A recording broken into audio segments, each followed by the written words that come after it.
thanks very much. Today's really an exciting opportunity. Indeed, that was very energizing the last session. We hope to carry that forward and add a little bit of clarity to the vector that we're on. I truly think this is a unique moment in history. We are retiring the Space Shuttle. We've been transitioning the International Space Station from one of assembly to operations and utilization, and using that as the cornerstone of our human spaceflight operations and activities to go beyond low Earth orbit for the duration. And so I think it was a fitting introduction about rising to the occasion. And so what I'd like to do is, I've got a great couple of folks on the panel. I encourage you to take a look at the bios if you're interested on page 43 of your notebook. Gary Lyles, 35 plus years in the in the business, doing everything from systems integration through program management to leading most recently our analysis of alternatives, leading the study teams, looking at our critical next decisions, looking at in an objective, thorough, and absolutely complete way our future heavy lift launch vehicle and the space launch systems options that we're looking at. He is truly a quintessential engineer and just an asset to the agency. And following his talk, we'll have Maria Calura. She is the deputy director of the Space Transportation Planning Office, engaged in our critically important activities associated with commercial crew to both the International Space Station and low Earth orbit. She has just come off the highly energized and much anticipated CCDEV2 announcement, and so I think she'll give you some great insight into that. Collectively, these things will help outline and add some clarity to the path that we're on. But this is a path that's not yet fully written. It's one that we are indeed looking to you and to share with you the current status. So much like we wove a little bit of storytelling into the past, I'm going to tell you a little bit of the why. Same thing from an integrative perspective. I'm going to tell you some of the how, and then it's about participation. So we'll do the engage part last. So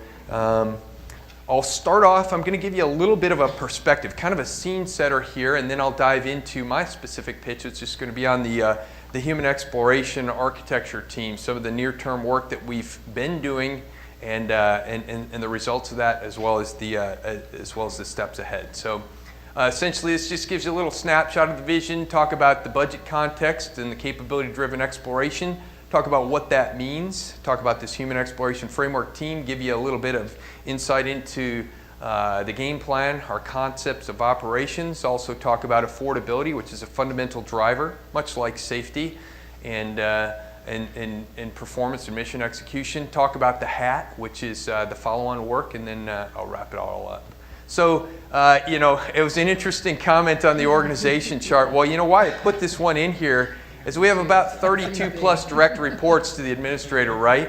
And essentially the point I'm trying to make with this is we have a huge amount of people engaged, every facet across the spectrum, from people resources to infrastructure to budget to dealing with Congress and the White House to the performance to the missions to the design people, the safety and mission assurance, the engineering, and everybody in between. And it's a 10-center effort. This is what NASA is about. This is this is the group or the body that we have to engage. Plus, you bring in Congress, and Congress is not a monolithic body. We got the 111th, which passed the Authorization Act of 2010 in bipartisan fashion, signed by the president. But now we have the 112th, and that's a whole new ball game. And if you just watch the political theater playing out, you've got the White House, you've got the OMB, the Office of Management and Budget, OSTP.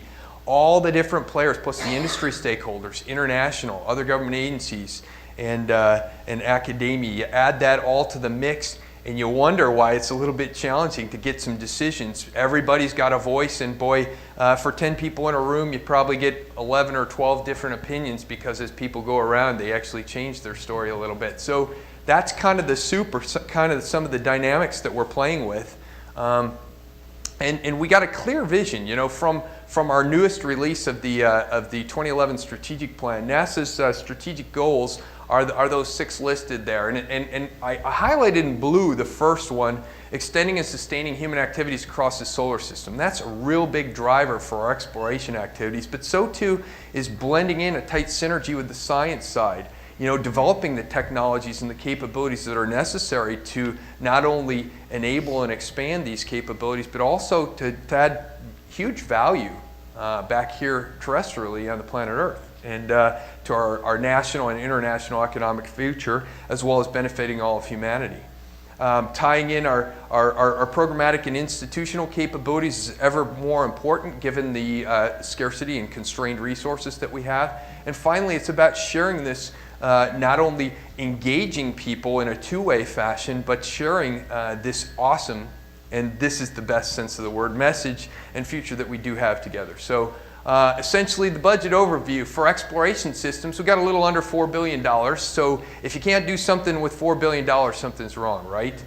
We got a heck of a lot of opportunity here. We do have, and you know, everybody is concerned about the dollars, but this is really 240 million above what our FY11 authorized level was. It does fund a really diverse portfolio across a broad portfolio of capabilities. ISS is at the corner piece of that for human spaceflight ops, and it's also designed specifically to maintain U.S. leadership and to engage in beyond low Earth orbit or beyond LEO capabilities and development for the future.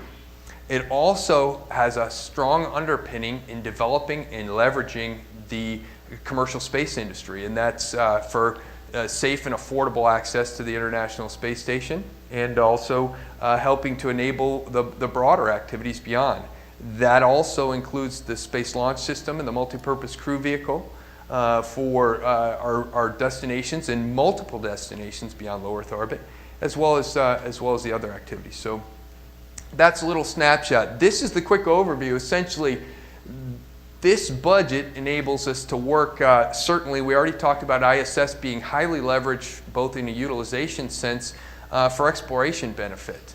We're looking to identify those quick those quick wins, as well as the longer term set of technology and research capabilities that will allow us to conquer challenges in environmental control and life support systems, radiation, extended duration microgravity experience, or countermeasures. And so those are some of the critical drivers, as well as propulsion and habitation, and dealing with the delay and disruption tolerant communication capabilities that we'll be needing for extended beyond low Earth orbit exploration.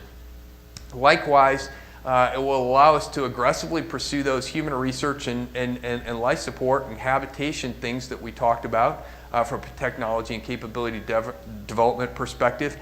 And very consistent with the national space policy, this is all about huge partnerships with not only interagency folks, but internationals, academia, and industry. And by industry, we're talking new space, old space, we're talking non-traditional space. We're partnering with people like Google and Caterpillar and John Deere and GM and Ford and Apple and people across the community that you don't always consider traditional aerospace players.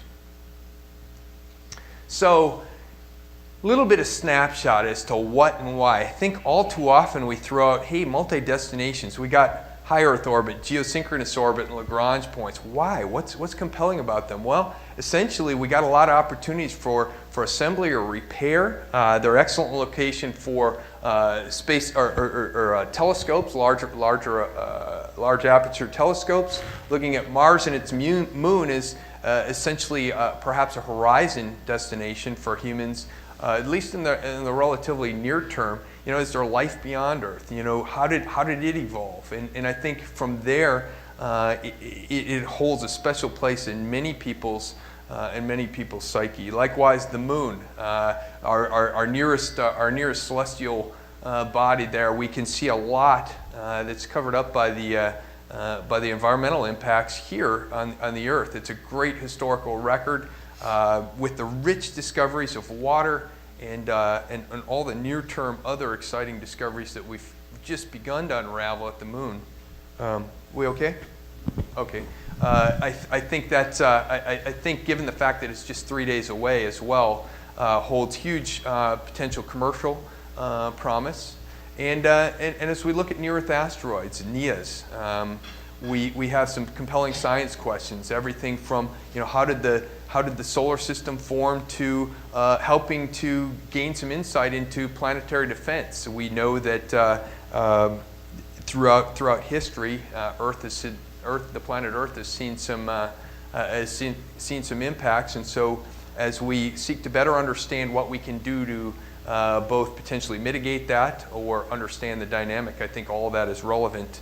And so that kind of gives you a little snapshot there. This is kind of the picture of how it all weaves together. Here we are at the International Space Station down at the bottom looking at our new low Earth orbit missions, and as we extend out in kind of a crescendo of capabilities, this is really what a capability-driven framework or capability-driven exploration is about. It's about building the capabilities and the technologies such that you can go beyond in an iterative or stepwise fashion, and you don't have a single path. So we can leverage the GEO-HEO missions, looking at lunar flybys, lunar surface, min and full capability, near-Earth asteroids, Phobos, Deimos, and Mars. And you see along the way what each new plateau affords. As keeping consistent with kind of the quick overview, I wanted to provide you some insight into, we call these budget themes. When we go up and brief Congress with the President's budget, we talk in each of these theme areas. And so that's why it's going to perfectly dovetail with what Gary and Maria are going to talk about. Essentially, we've got this theme, the human exploration capabilities, is budgeted $2.8 billion for FY12. Essentially, that does include labor, and essentially that includes $1.8 billion for the Space Launch System, and roughly $1 billion for the multi-purpose crew vehicle, and the ground ops, kind of an amalgam between ground ops and 21st century that enables that. So that gives you a little snapshot there. Right now, and Gary, I won't spend hardly any time on this because he will do an awesome job at it, and I mean awesome, because he is incredibly thorough. As we look at a reference vehicle design that we communicated in our early chats, it was a 100 metric ton, or pardon me, a 70 to 100 metric ton evolvable to 130 metric ton launch vehicle, built and derived from the Ares and Shuttle hardware with the capability to lift the multi-purpose crew vehicle. So you see essentially what the reference vehicle design was as we submitted, but we've had a huge amount of work that's gone on since then. Next slide is looking at the multi-purpose crew vehicle. Again, we're looking at a beyond low Earth orbit variant of the Orion, essentially the Block 2 for those of you that were familiar with it. And essentially this is looking at a requirements-based or requirements-driven approach, and we're making some final decisions this summer. We're going to be communicating that to Congress in what we call the 90-day report, and we'll be building that into the budget activities and also the programmatic implementation. On the commercial side, and this is a beautiful kind of image showing a whole bunch or the whole host of potential applications, but we got about $850 million slated in FY12, and that includes the labor, providing not only looking for safe and reliable transportation to the and affordable commercial systems for both cargo first and then crew to the International Space Station and low Earth orbit. We're transitioning we're completing some of our milestones, or our capability milestones-based activities to starting to generate a broader industry capable of supporting the crew needs and the transportation traffic flow challenges of the International Space Station. So Maria will do yeoman's work in outlining that. As we look at exploration, research, and development theme, essentially we've got just under $300 million going to this. It includes the Human Research Program as well as our advanced exploration systems, and those are some of our what we call skunk works, or lean or rapid prototyping, some non-traditional, if you will, type approaches at NASA. We've done several prototypes along this line. things like the Robonaut 2, the HAB and HAB-X, and what used to be called the Lunar Electric Rover, now the Space Exploration Vehicle, the SEV. Those are all examples of prototype approaches that we've done, each one a little bit different, but all carrying that principle. We've got about 63, well, not about, we have 63 submittals in as part of this year's effort, and those are all getting reviewed as we speak right now. As we look at, with the Office of Chief Technologist, OCT, Dr. Bobby Braun, we are sending what used to be the majority of our Exploration Technology Development Program, and we're sending that over to the Office of Chief Technologist to do that work as part of a broader agency portfolio. It will still remain critically important as those are mission enabling and mission critical for our exploration missions. And for 12, we're taking a little breather on the exploration precursor robotics activities, but then in 13 we have a blended funding line between exploration and science mission directorate for those in the sum of $30 million. This just gives you a little bit more. We already talked about a risk-based approach to the International Space Station, leveraging what we can there, but also the ultimate goal is to have much longer outside the Van Allen radiation belt capabilities so that we can do these extended mission durations of perhaps a year or more. So that's a critical driver, and the people part of it are truly a daunting challenge, but also a huge opportunity. Looking a little bit at how we're shaping that up, ISS utilization, developing space biomedical capabilities, we talked about radiation safety for the crew, and then very much akin with the national engagement, harnessing the collective brain power of not only our national research community, but a very robust and integrated international space research community, one that is leveraging not only traditional partners, but personally, we've done a lot more with Korea and other countries like that, smaller, burgeoning, blossoming space agencies, and so we're looking to leverage and enhance those kind of partnerships. And looking a little bit at advanced exploration program review, we already talked some of that. This is Robonaut 2 depicted in the middle there. Essentially, we're looking to engage our great and experienced workforce and do more hands-on work here. Smaller procurement dollar, more intense civil servant leveraged approach. We are looking to ensure that we reduce risk, lower our life cycle costs, and validate some of the unique ConOps. So this is where we're allowed to take a little bit more risk. We're allowed to have some smart failures as long as we're learning from these.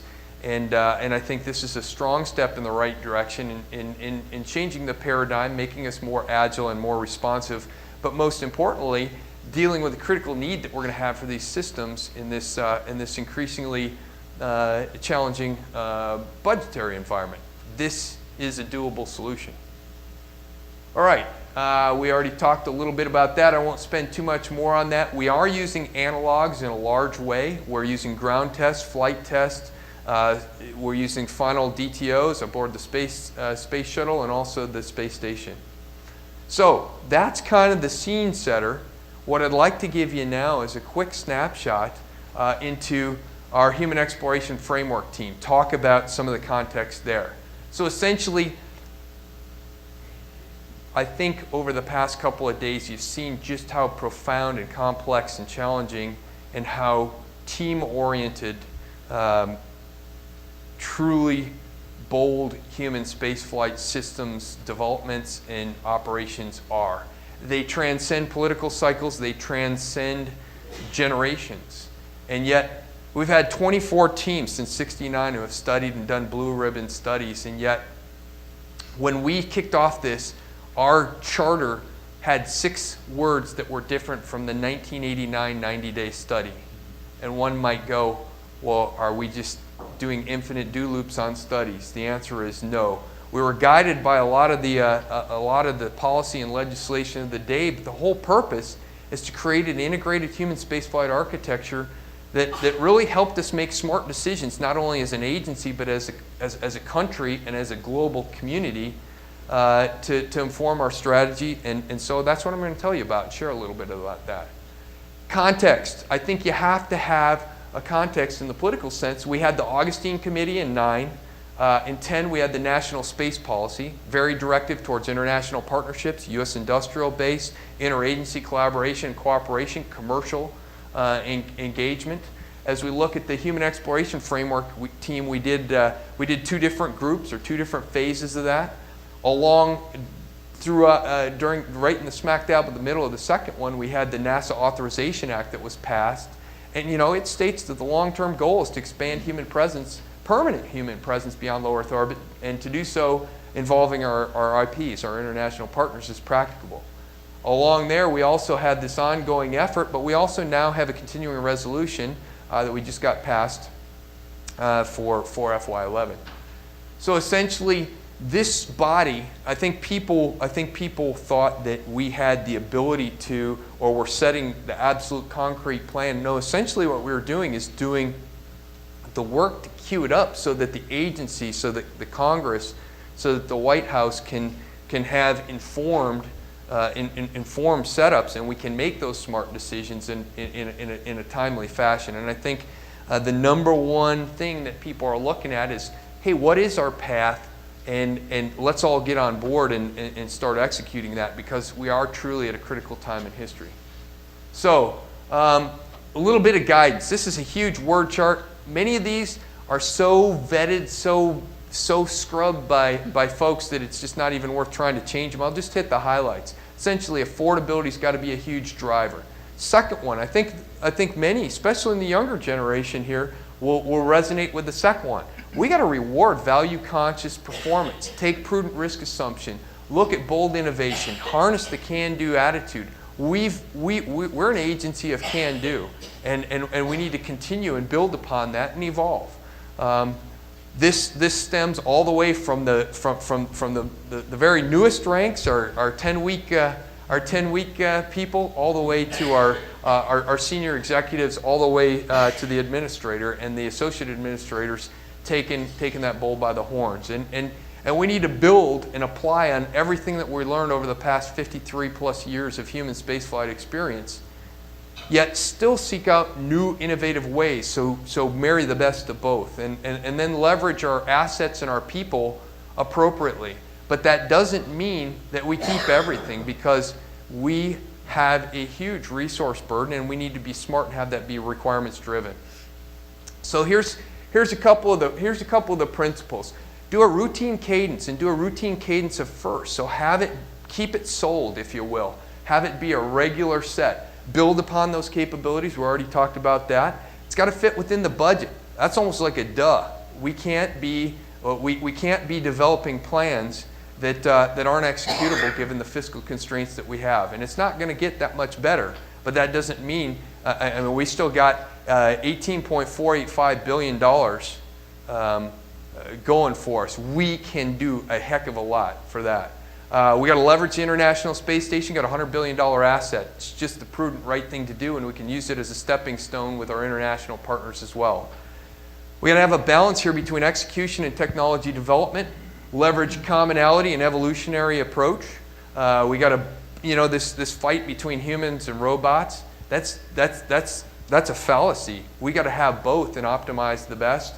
And then we got to leverage our non-NASA capabilities, whether they be in the DoD or Department of Energy or academia or industry.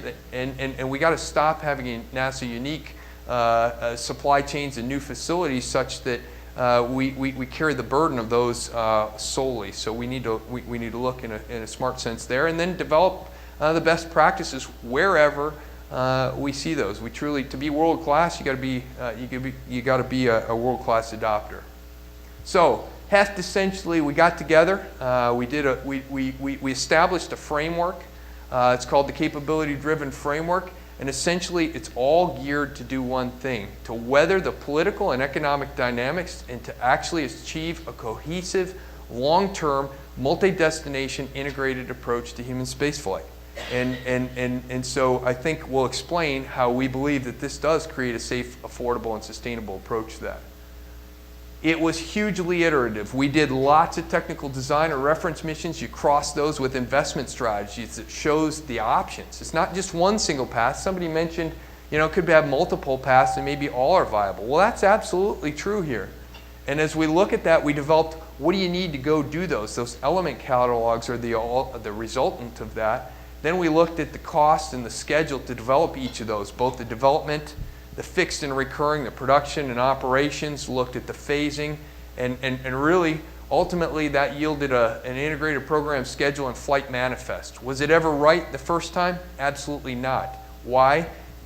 Because it needs to be optimized and iterated, and when we usually saw that the budget spit out the raw budget numbers in terms of a sand chart, it didn't all fit in the box. So that's why I say up at the top, it was highly iterative, yet from this, we distilled out, hey, what are our key technology priorities? What are our key stakeholder concerns? How did we meet those? And we checked our homework along the way. So this capability-driven framework that resulted out of this is it said, hey, we're going to use these common elements, these things that we developed. We're not going to just go one destination and have the stuff not be applicable or have it be a dead end. No, we're going to look at that across all the design reference missions and see where we have commonality. Turns out, as we look at the ConOps, the contingencies and aborts are actually driving of many of the requirements here. So it's not just the nominal missions; it's actually going to do them and looking at the aborts and contingencies as the key drivers. And ultimately, this allows us to play with the cost and the schedule phasing a bit. Essentially, in the past, we haven't had an ability to say, hey, as you get increments or decrements in budget, what does that do to you? I mean, we used to have, okay, you get a 10% budget, what does that do to your plans to go to the moon? Well, it's bad, but how bad? Now, we have a prioritized list where we say, hey, as you decrement the budget, here's the priorities. We already have the list. Here's what we won't be doing. Is that acceptable from a political ramification or from a national end resultant? Or similarly, or conversely, as you say, I'd like to go do this, or as we increment the budget, what's available? We can, or what can you do? We will show with already preset priorities. Hey, here's what we'll do. Here's what we can deliver for that. So it's a great kind of contract. So from the financial sense, it's a great way to have more ability to communicate exactly what you give and get. This is kind of a very Tufte-like chart. It shows the whole enchilada. You see out there in red with Mars missions as the ultimate horizon destination. What you see is in blue is each of those candidate destinations in a multi-destination exploration approach. The white things are the key capabilities that you need to get there. So in terms of a multi-purpose crew vehicle and a heavy lift launch vehicle needed for going beyond low Earth orbit. Likewise, you might get and I point this out, you might get the impression, see this crew EVA Block 2 suit? You might get the impression that that's only applicable for the moon because of this single way to look at it. So we made another one versus here, as you see in purple, this crew EVA suit. That planetary surface suit is actually applicable to the moon, near-Earth asteroids, and Mars as well. So you see it kind of segregated by transportation architecture and destination architecture. So this gives us the flexibility to go to multiple places. But at the same time, I think a common criticism is, well, this is a path to nowhere, is it not?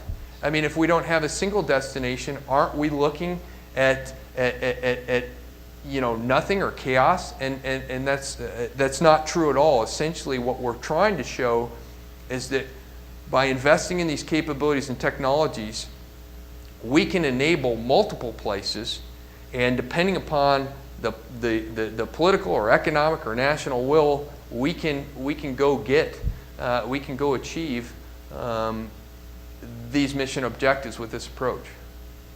Notionally, this just gives you a snapshot. Some of the architectural, people always say you're talking fairly high level. These are just a snapshot, notional pics of some of the elements across all the multi-destination approach that we looked at. You see the launch vehicle, the crew vehicle, the cryo propulsion stage, solar electric propulsion, a lander, Mars surface systems, the two different types of suits, launch and entry or planetary, a notional depiction of a space exploration vehicle, and some robotics, and then a kick stage. These charts are out public, but what I wanted to show you, soup to nuts, across the top, low Earth orbit all the way to Mars surface, kind of a crescendo of increasingly challenging destinations or capabilities. Down on the left is a range of technologies that are needed. What you see is white, we pretty much not applicable. We don't need to do tech dev there, versus in the green, we absolutely do. You see that first 4 columns, you got a nice column there, not so much green.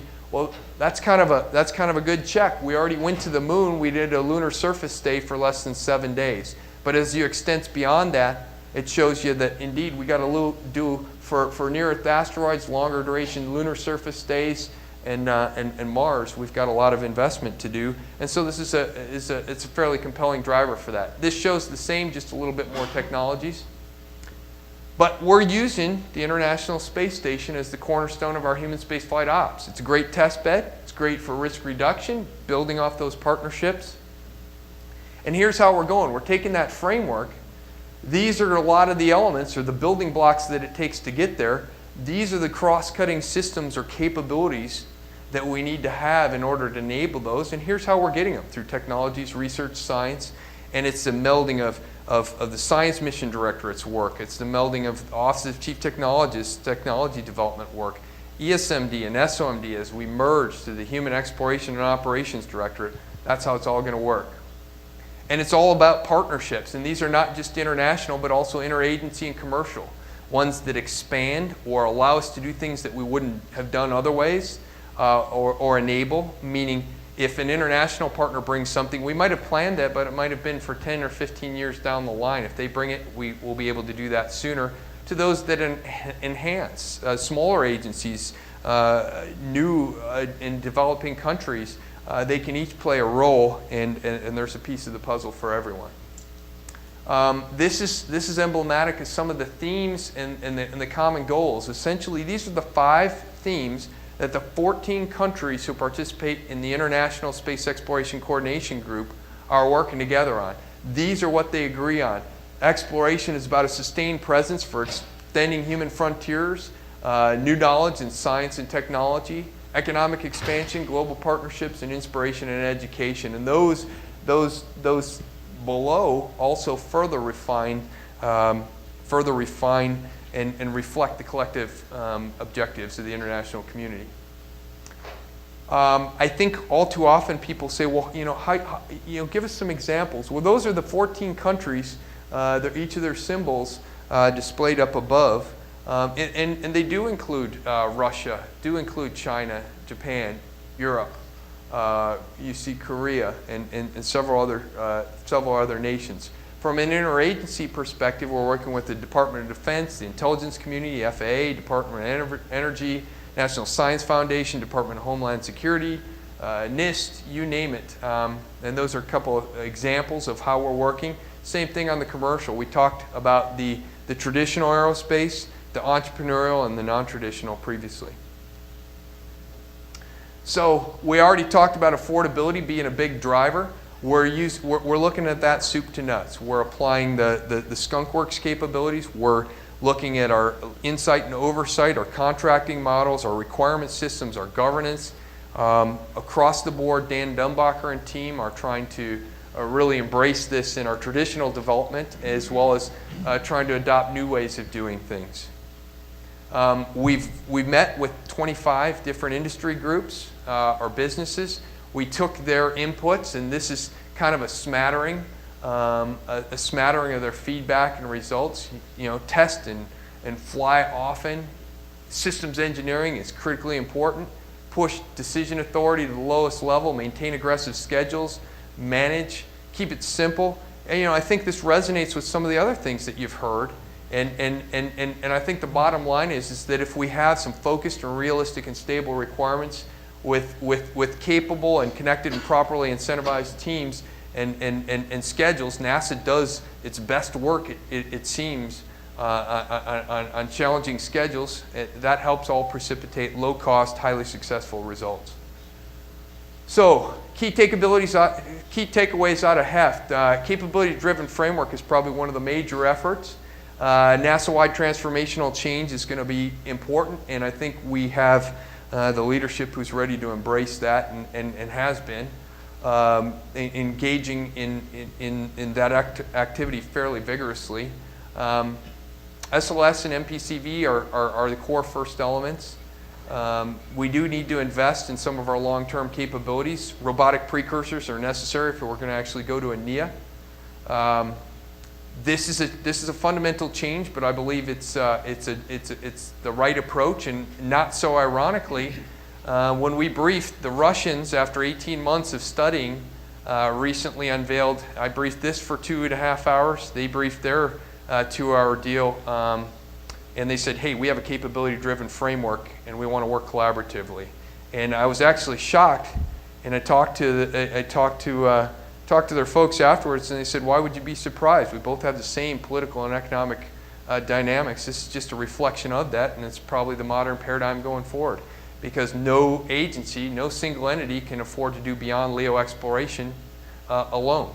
And so, last but not least, this last one is a Brian O'Connorism, our agency Chief Safety and Mission Assurance Officer.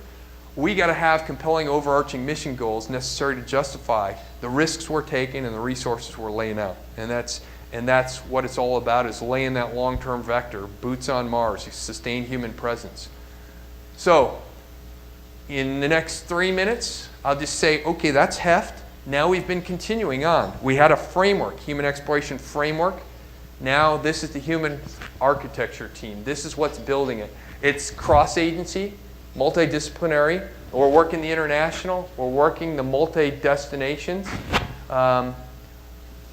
Recent activities have been helping refine the requirements for SLS and MPCV.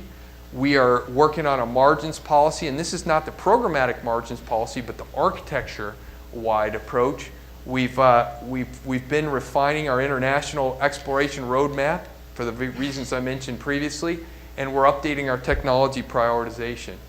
This shows you how we've got now a cycle, a cadence of, this is an ongoing evolutionary sustained architecture effort for the agency. We're meshing up with the program milestones and the international milestones. And you know, this is what we've done over the past. We're now looking at a crew of 4 for all missions, but geo-servicing mission. Why? Because we get more international offsets there, because we get a 2-person EVA capability by doing so. We've been looking at crew access to geostationary LEO for servicing missions. We've been looking at a balance of heavy lift and expendable launch vehicles, and so a balance between commercial and government. We've looked at some of our near-Earth asteroid missions, and we've also looked at a little bit at the Phobos Deimos. These are the design reference missions. This is a total eye chart. It's intended to be put in there because you see everything in vivid detail. We've got one for low Earth orbit utilization, HEO-GEO vicinity, with and without pre-deployment of assets and resources there, lunar vicinity, low lunar surface, near minimum and full capability near Earth asteroids, all the way out to Mars landing. And you see the ones that we've been emphasizing and not based upon the coloration. So. This is what's ahead. We're working on currently our mini equipment list. We're looking at the impacts of this 4-person crew, taking a look at those driving priorities for the technologies, focusing on the destinations ahead. I don't think I need to spend any time on that. We now have both destination and element leads. So this means we've got a person or a couple of people who are belly buttons for each one of these, so it helps address the challenge that this isn't just a chaos and a destination to nowhere. We have specific focal points who own all the work, so we have one-stop shopping for near-Earth asteroids or Moon or Mars, and we have a single belly button that we can leverage on those. Plus, we have element leads for each one of these, so as we look at developing commonality strategies, or as we look at saying how can we leverage the development dollars we're spending, we'll have a single belly button to push on for that. And so getting back to engagement, we have a 10-center team. These are some of the people you see for the destination in space, lunar, near-Earth objects or near-Earth asteroids and Mars. And likewise, for the element team support, you can see each one of those functional areas and the people. But these are just the focal leads, and I highly encourage every single one of you guys to engage. Young, middle, old, everybody. This is our future. This is how we collectively harness that going forward.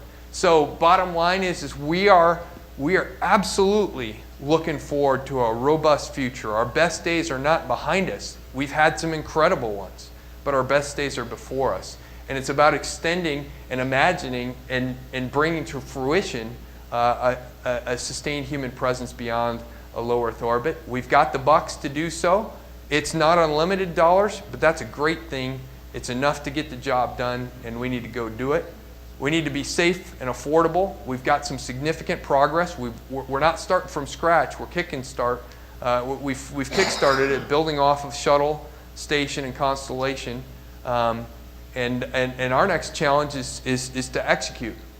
And I think that brings everything into bright focus. So I would just like to say is the prospects for the future, I believe, are truly awesome. And so with that, I would like to turn it over next to Gary, who will give you a very detailed and no doubt riveting set of insights into the SLS game plan.